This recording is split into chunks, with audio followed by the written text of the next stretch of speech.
Et la parole que Dieu nous donne aujourd'hui est intitulée « Tout est dans la main de Dieu ». Toute notre vie est dans la main de Dieu. Tout ce qui se passe dans notre vie est dans la main de Dieu. Et la parole que le Seigneur nous donne aujourd'hui, ça sera sur Ésaïe, chapitre 45, verset 7. Je vous invite à lire tous ensemble. Je forme la lumière et je crée les ténèbres. Je donne la prospérité et je crée l'adversité. Moi, l'Éternel, je fais toutes ces choses. Amen. Quand nous lisons la Bible, et j'espère que vous lisez tous la Bible, et j'espère pas que vous lisiez au moins juste une fois quand vous venez à l'église et vous oubliez toute la parole la semaine, mais j'aimerais que vous lisiez tous les jours la Bible. Et quand nous lisons la Bible, et parfois, et peut-être très souvent, nous rencontrons des passages assez difficiles à comprendre. Quand c'est le Nouveau Testament, ça va un peu mieux. Mais quand c'est l'Ancien Testament, c'est assez difficile à comprendre parfois, donc des prophéties, des paroles, tout ça. Mais dans ce cas-là, il nous faut deux habitudes pour pouvoir les comprendre. Premièrement, il nous est important de demander l'aide du Dieu Saint-Esprit. Donc, lisons 2 Pierre, chapitre 1, versets 20 et 21. Sachant tout d'abord vous-même qu'aucune prophétie de l'Écriture ne peut être un objet d'interprétation particulière, car ce n'est pas par une volonté d'homme qu'une prophétie a jamais été apportée, mais c'est poussé par le Saint-Esprit que des hommes ont parlé de la part de Dieu. Ça veut dire, les hommes, des rédacteurs, lorsqu'ils ont écrit donc des livres de la Bible, ce n'est pas eux-mêmes qu'ils ont écrit, mais ils ont été inspirés et ils ont été poussés par le Saint-Esprit. C'est pourquoi il nous est important de demander au Saint-Esprit, parce que c'est lui qui a fait écrire. Et c'est lorsque nous demandons au Saint-Esprit de nous aider à comprendre certains passages, c'est le Saint-Esprit qui nous aidera à comprendre des passages difficiles à comprendre. Et c'est pourquoi, si nous lisons le 1 Corinthiens chapitre 2 verset 10, Dieu nous les a révélés par l'Esprit, car l'Esprit sonde tout, même les profondeurs de Dieu. Ainsi, c'est le Saint-Esprit qui sonde tout, même les profondeurs de Dieu, même pour les paroles plus difficiles à comprendre, c'est le Saint-Esprit qui pourra nous aider à comprendre des passages difficiles à comprendre. Ainsi, nous avons vraiment besoin de l'aide du Saint-Esprit pour bien comprendre les Écritures. Et deuxièmement, nous avons besoin d'étudier la parole de Dieu. En fait, il ne suffit pas de lire la parole de Dieu. Parce que rien qu'en lisant la parole de Dieu, on ne peut pas tout comprendre. Et c'est pourquoi il faut étudier la parole de Dieu. Et pour étudier la parole de Dieu, le premier geste à faire, c'est poser la question. Donc, en lisant le passage, donc, il faudra savoir poser des questions. Pourquoi il est écrit comme ça? Pourquoi Seigneur a parlé comme ça? Pourquoi on a utilisé un tel mot? Pourquoi on a parlé d'une telle façon?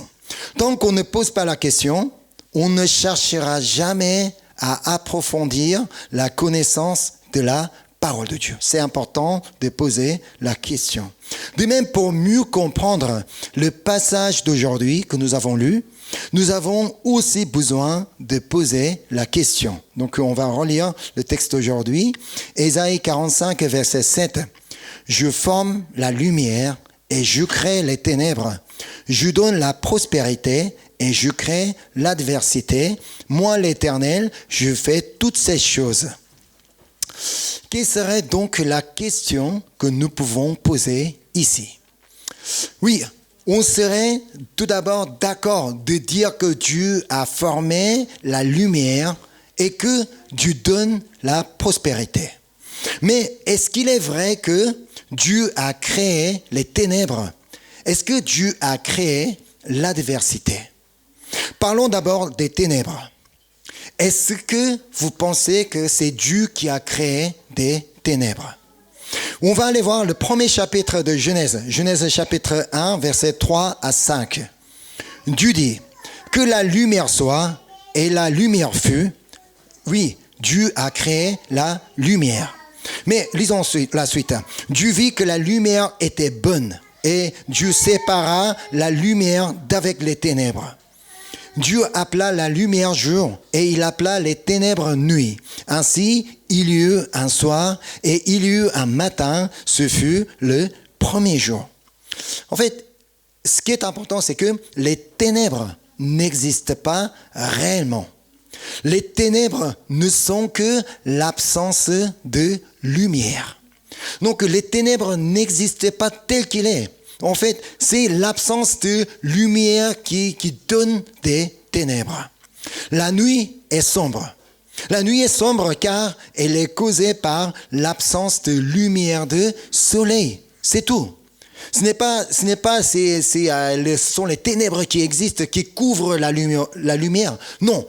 À chaque fois où il y a la lumière, les ténèbres n'existent pas. C'est ainsi que c'est la lumière qui existe, mais les ténèbres n'existent pas. Alors, en revenant au passage d'aujourd'hui, on peut se demander, dans ce cas-là, pourquoi Ésaïe a dit que Dieu a créé les ténèbres. On y reviendra tout à l'heure. Et maintenant, parlons de l'adversité, autrement dit, le malheur. Est-ce que vous pensez que Dieu a créé l'adversité pour ses enfants ou bien du malheur pour son peuple? Non, lisons Psaume 103, verset 8 pour voir comment David présentait l'Éternel. L'Éternel est miséricordieux et compatissant, lent à la colère et riche en bonté. Un tel Dieu, un Dieu miséricordieux, un Dieu compatissant, un Dieu lent à la colère, un Dieu riche en bonté. Est-ce qu'il peut créer l'adversité? Est-ce qu'il peut créer le malheur pour nous? Le premier épître de Jean dit que Dieu est amour. Alors, un Dieu d'amour peut créer l'adversité pour ceux qu'il aime jusqu'à donner son Fils unique, Jésus-Christ. Ce ne serait pas possible. Alors, encore une fois, on se demande pourquoi Ésaïe a dit que Dieu a créé l'adversité. Donc la réponse est assez simple. Il suffit de connaître la culture de l'époque, la culture hébraïque. À l'époque, l'expression qu'on utilisait à l'époque où Ésaïe a écrit ce livre. Par exemple, comme vous savez, chaque pays a une façon unique d'exprimer les choses basées sur sa propre langue et culture. La France, elle a ses propres expressions. En Allemagne aussi, en Angleterre, c'est pareil. Dans tous les pays, on a leur unique façon d'exprimer des choses. Par exemple, en France, on emploie donc une expression comme quoi il est tombé dans les pommes. Si on dit ça à un Coréen, il est tombé dans les pommes, un Coréen ne va pas facilement comprendre cette expression. Lui, il va considérer que cette personne est réellement tombée dans un endroit où il y a beaucoup de pommes. C'est tout. On ne comprendra pas tout de suite quel est le sens de tomber dans les pommes. C'est ça. C'est dans ce sens-là que nous devons comprendre le passage d'aujourd'hui. Si Ésaïe a employé les mots comme lumière, ténèbres, les deux mots contradictoires. Donc prospérité et adversité dans une seule phrase.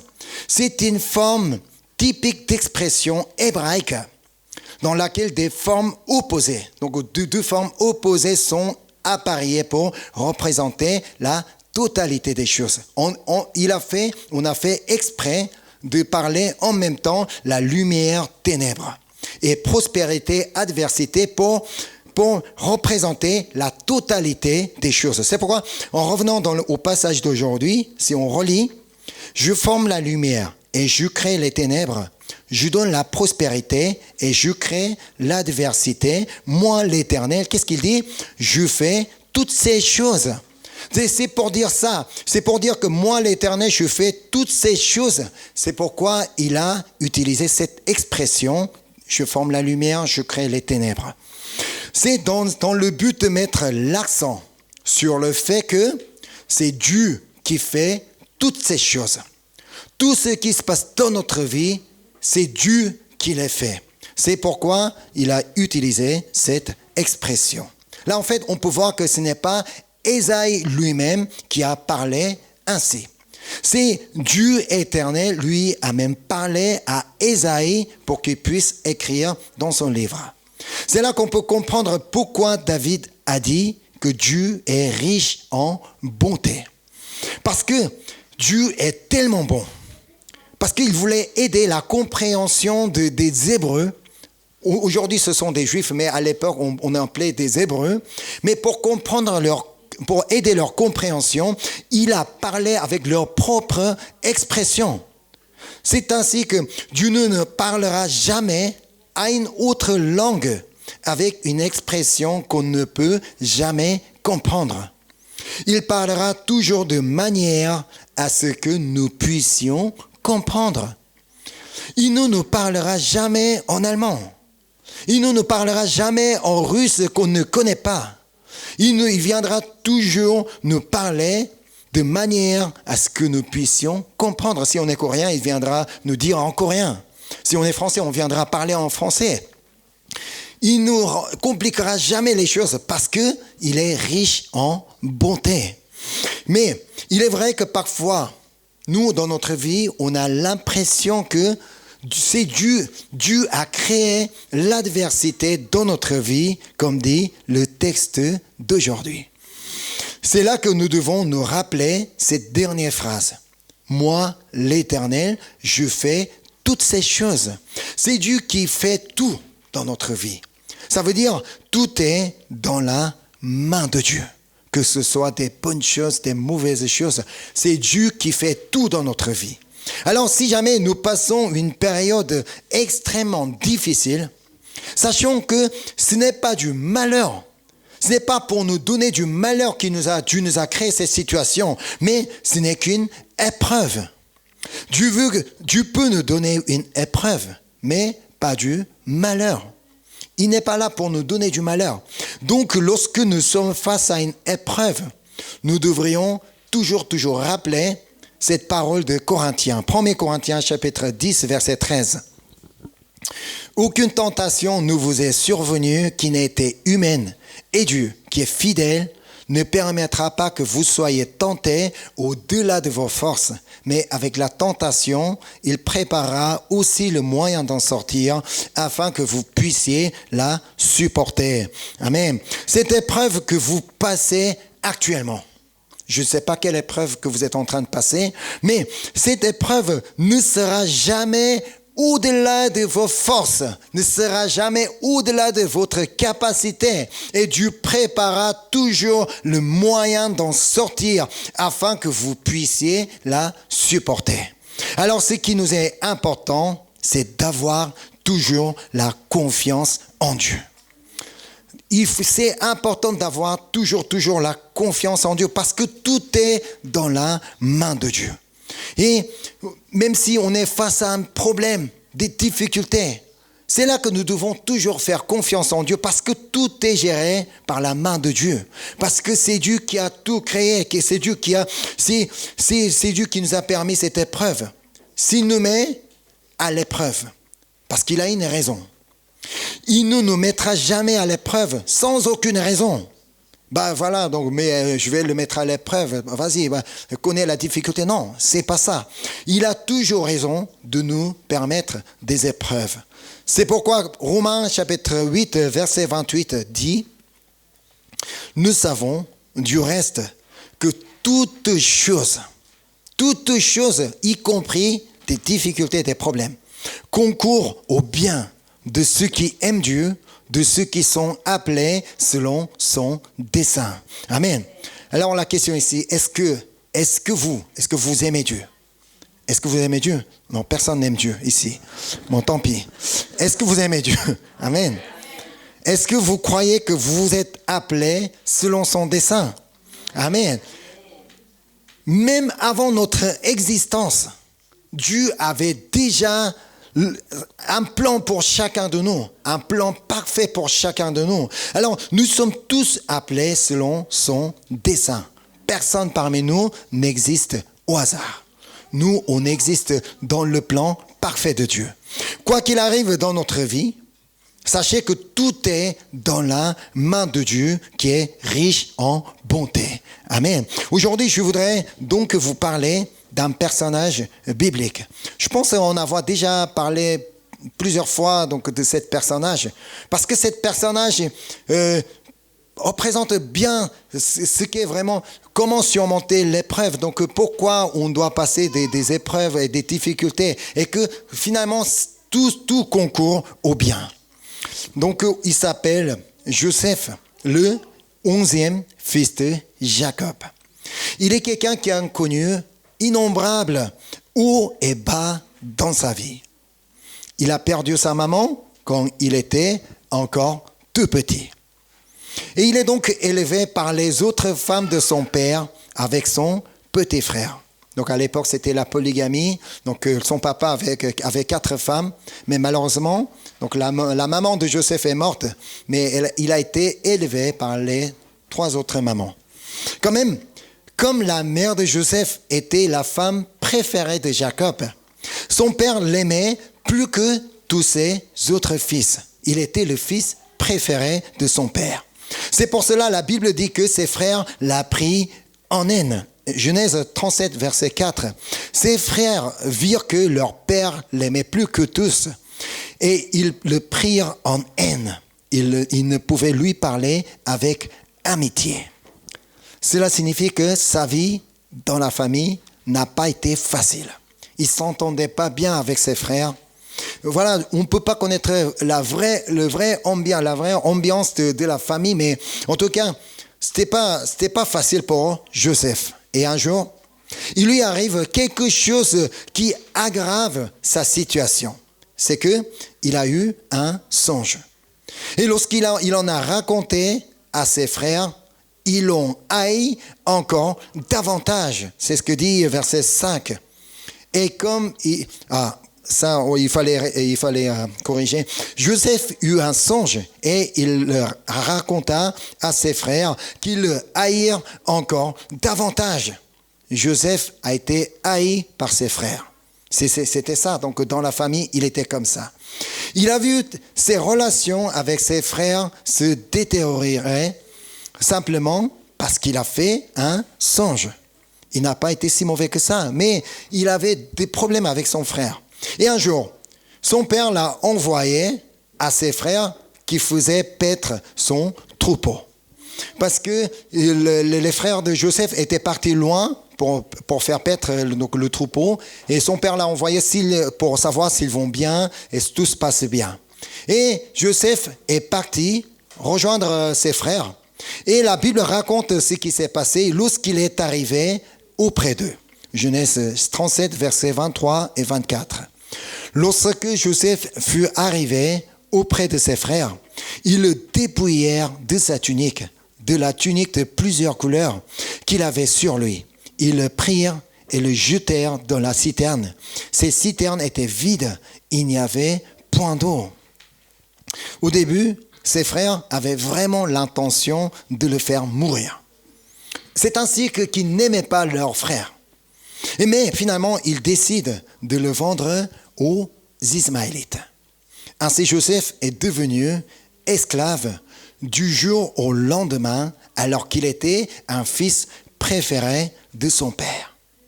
Un jour, il est devenu un esclave. Il a été emmené en Égypte et il était forcé de commencer une nouvelle vie dans un pays étranger où il ne connaît personne, où il ne connaît aucun mot égyptien. Il a été vendu à Potiphar, officier de Pharaon, chef des gardes. Alors qu'il se trouvait dans une telle situation. Regardons ce que dit la Bible sur lui. Genèse 39, verset 2. L'Éternel fut avec lui, et la prospérité l'accompagna. Il habitait dans la maison de son maître, l'Égyptien. Et alors, si l'Éternel était vraiment avec lui, Il ne fallait pas qu'il soit vendu comme un esclave. Si Dieu était vraiment avec lui, Dieu ne pouvait pas le protéger. Dieu ne pouvait pas l'embêter, donc ses frères, de vendre Joseph aux mains des Ismaélites. Si l'Éternel était vraiment avec lui, Joseph ne devait pas connaître autant de problèmes dans sa vie. C'est la question que nous pouvons poser. En plus, qu'est-ce qu'on dit? La prospérité l'accompagna. Mais quelle prospérité pour un esclave? Quelle prospérité pour un jeune garçon emmené en force à l'étranger? Le verset 4 dit comment il a prospéré. Joseph trouva grâce aux yeux de son maître, qui l'employa à son service, l'établit sur sa maison et lui confia tout ce qu'il possédait. Oui, dans un certain point, donc on pourrait dire qu'il a connu la prospérité. Parce qu'il a été employé à son service, établi sur la maison. Mais cela ne signifiait pas qu'il était devenu maintenant un homme libre qui a droit de retourner chez lui. Non, il devait toujours quand même rester sur place en Égypte. Mais un jour, il rencontre un autre problème. C'est la femme de son maître qui portait les yeux sur lui et elle lui séduisait à coucher avec elle. Mais il a refusé au nom de Dieu. C'est ainsi qu'il a parlé. Genèse 39, verset 9. « Il n'est pas plus grand que moi dans cette maison, et il ne m'a rien interdit, excepté toi, parce que tu es sa femme. Comment ferais-je un aussi grand mal et pécherais-je contre Dieu ?» Oui, il voulait rester fidèle devant Dieu. Cependant, que se passe-t-il pour lui? Un autre jour, cette fois-ci, c'est la femme a saisi carrément son vêtement. « Vas-y, viens, couche avec moi. » Mais alors, il a pris la fuite en lui laissant son vêtement dans sa main. Alors qu'il n'a rien fait de mal, alors qu'il n'a même pas commis le viol, il a été injustement accusé de viol et il a été mis dans la prison. Comment est-ce possible? Parce qu'il ne voulait pas commettre le péché, qu'il n'a pas couché avec elle. Parce qu'il voulait rester fidèle, il voulait rester droit devant Dieu, mais il a été accusé injustement. Si tu étais vraiment avec lui, Dieu ne pouvait pas le protéger. Comment tu peux le laisser d'être accusé aussi injustement pour qu'il soit emprisonné? Et lisons ce qui s'est passé dans la prison. Chapitre 39, verset 1. « L'Éternel fut avec Joseph et il étendit sur lui sa bonté. Il le mit en faveur aux yeux du chef de la prison. » Oui, si Dieu était vraiment avec lui, est-ce qu'il ne pouvait pas l'empêcher d'être en prison? Mais tout ce qu'il fait, c'est qu'il étend sur lui sa bonté pour le mettre en faveur aux yeux du chef de la prison. Tout de même si il jouait un rôle important dans la prison, le fait qu'il soit prisonnier ne change pas. Son identité n'a pas changé. Il est toujours enfermé dans la prison. Et dans la prison, il devait faire le service auprès de l'éjançon et du panetier du roi égyptien.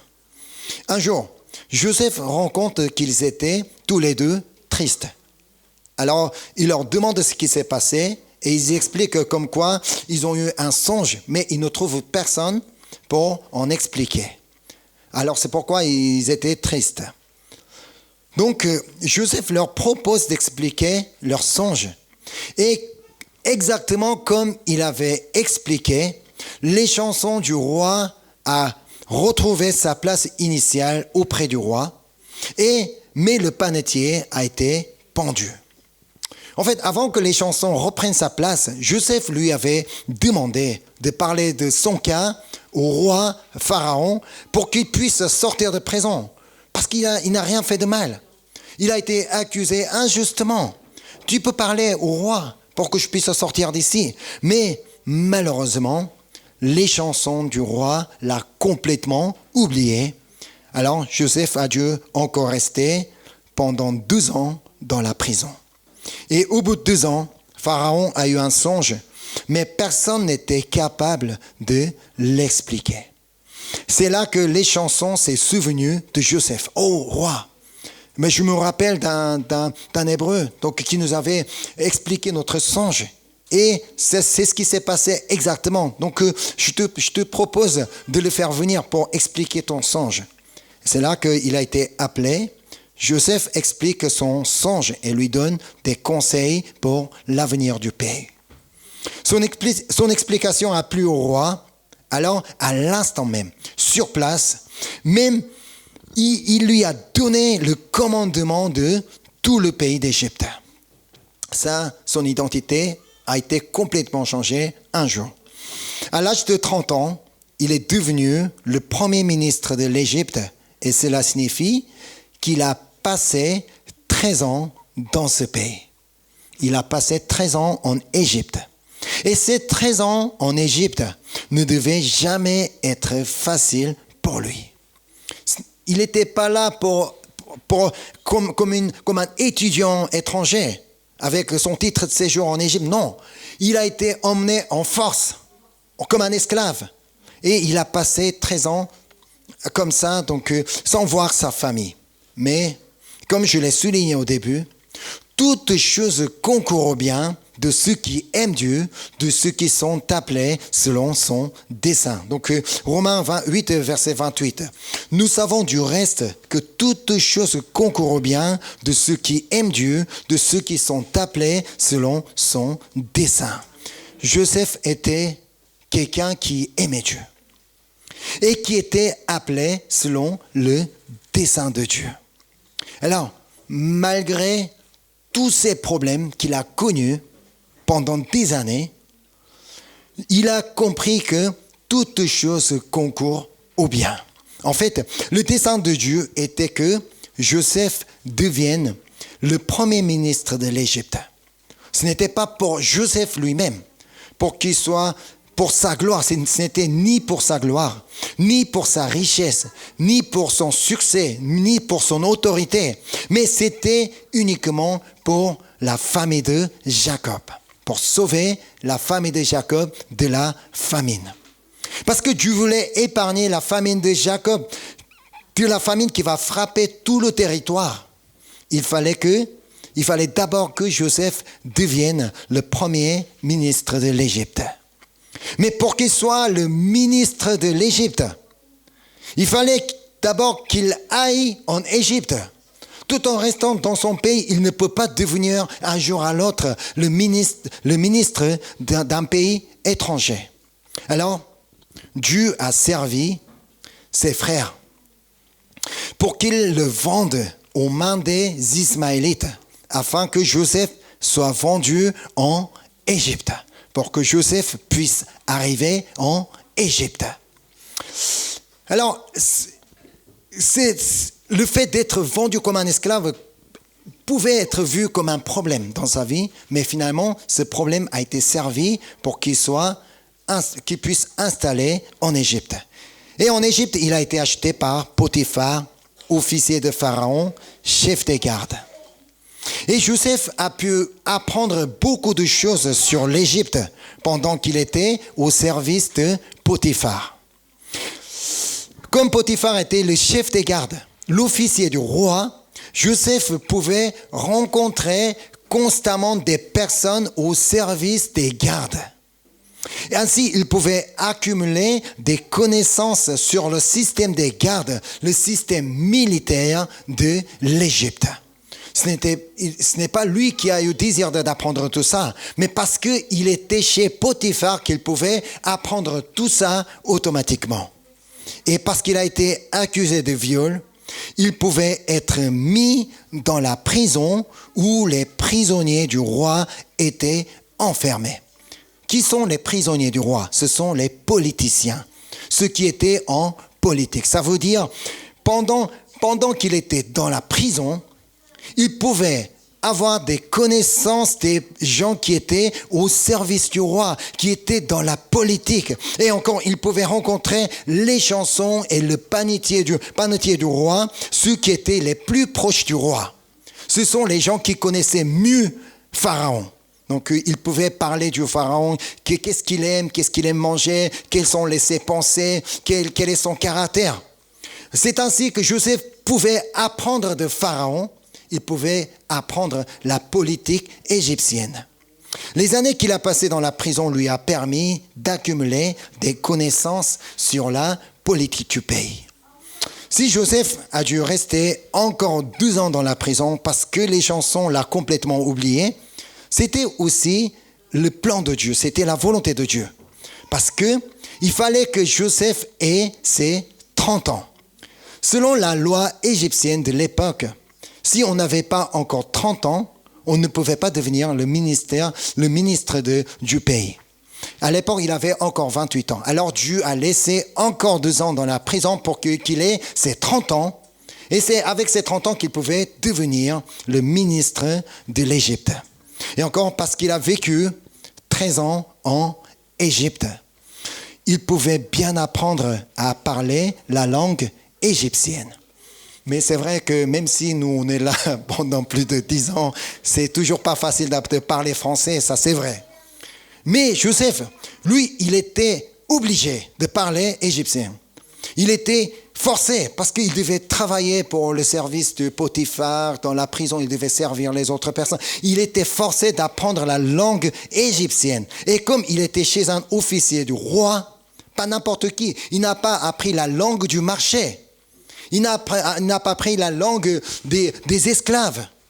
Il n'a pas appris la langue des gens ordinaires. Non, lui, il a appris la langue des hauts fonctionnaires. C'est ainsi que Dieu l'a préparé de petit à petit pour qu'il soit le premier ministre de l'Égypte. Joseph était parfaitement préparé avec tous les problèmes qu'il a connus dans sa vie pour qu'il devienne le premier ministre de l'Égypte. Finalement, tous les problèmes qu'il a connus dans sa vie ont tous concouru au bien pour qu'il puisse sauver sa famille de la famine. C'est parce qu'il était en Égypte que la famille de Jacob pouvait être épargnée de la famine. Il pouvait bien installer en Égypte pour bien manger, pour être sauvé de la famine.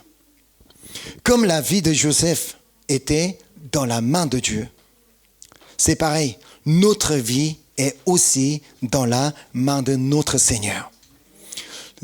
Non pas seulement la vie de Joseph est dans la main du Seigneur, non pas que Dieu n'a pas un plan parfait pour Joseph, Dieu a un plan parfait pour chacun de nous et la main du Seigneur est avec nous pour chacun de nous. Alors croyez que tous les problèmes de vie que vous avez connus peut-être au passé et peut-être vos problèmes actuels que vous passez, vous combattez, sachez que tout ça, toutes choses concourront au bien finalement. Amen. C'est pourquoi Jérémie 29, 11 dit « Car je connais les projets que j'ai formés sur vous, dit l'Éternel, projets de paix et non de malheur, afin que vous donniez un avenir et de l'espérance. » Amen. Dieu a un projet pour chacun de nous. Ce sont les projets de paix et non de malheur. Même si nous sommes face aux problèmes, face aux difficultés actuelles. Non, croyez pas que Dieu vous a donné un malheur. Dieu vous a donné des difficultés. Tiens, ça, et c'est ça. Non, c'est le projet de paix. Et vous nous donnez un avenir et de l'espérance. En fait, la vraie prospérité, ce n'est pas que tout se passe bien, qu'on réussit dans la vie. Non, la vraie prospérité, c'est Joseph qui nous a montré. Lui, alors qu'il a été vendu comme un esclave, il a été accusé de viol injustement, tout ça. Mais lui, la Bible dit qu'il avait la prospérité l'accompagnait. Parce qu'il avait toujours la paix en lui. Parce qu'il avait toujours la foi en lui. Parce qu'il avait toujours la joie en lui. C'est ça. Donc, malgré toutes nos situations, si nous avons la paix dans notre cœur, si nous avons la joie dans notre cœur, si nous avons vraiment donc la foi vers Dieu, c'est ça la vraie prospérité des chrétiens. Amen. Donc, tout ce qu'on a à faire aujourd'hui, c'est de savoir que Dieu a formé les projets de paix et non de malheur pour chacun de nous afin de nous donner un avenir et de l'espérance. En toutes circonstances. En toutes circonstances. Même s'il y a un énorme problème qui est devant moi, levez vos yeux et Dieu est plus grand que votre problème. Dieu, notre vie est dans la main de Dieu. Notre vie n'est pas dans ma main. Ma vie n'est pas dans ma main. Notre vie est dans la main de Dieu, Tout-Puissant. Alors, en toutes circonstances, nous n'avons qu'à faire confiance en Dieu et continuons à rendre grâce à Dieu. Merci Seigneur. Même si il y a un problème devant moi, je sais que tu vas résoudre ce problème pour moi, Seigneur. Merci Seigneur. Merci parce que tu as écouté ma prière. Merci Seigneur parce que tu as déjà résolu ma problème.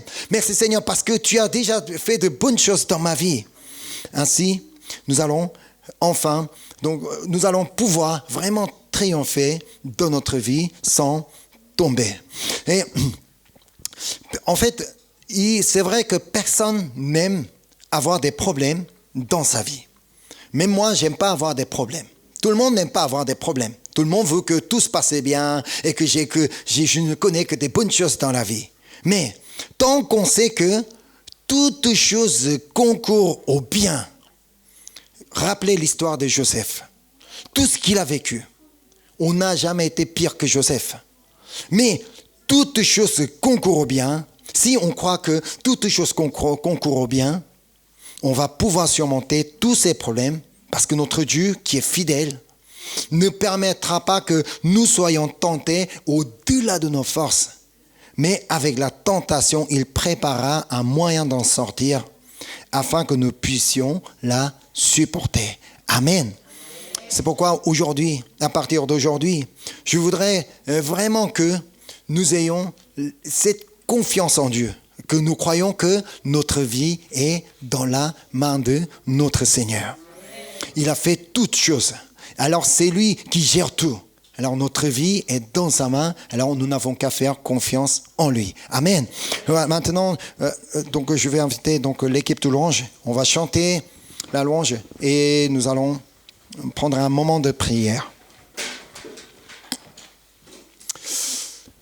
Alors, tant qu'on sait que notre vie est dans la main, tant qu'on fait confiance en Dieu, aujourd'hui, nous avons tout ce qu'on a à faire, comme j'ai dit, c'est de rendre grâce à Dieu, remercier Dieu et chanter ses louanges.